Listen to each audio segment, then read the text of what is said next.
In primetime news this evening, UTEC president relieved as man formally charged in student's murder.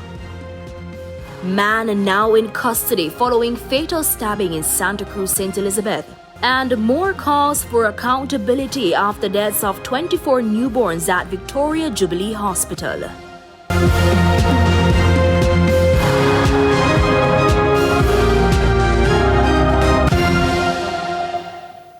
Good evening and welcome to Primetime News on air and online at onespotmedia.com, and a special welcome to viewers on TVJ International in the Cayman Islands. I'm Shamela Pullen. There's also Saturday Sports Special and weather in this newscast, so please stay with us. Details right after the break.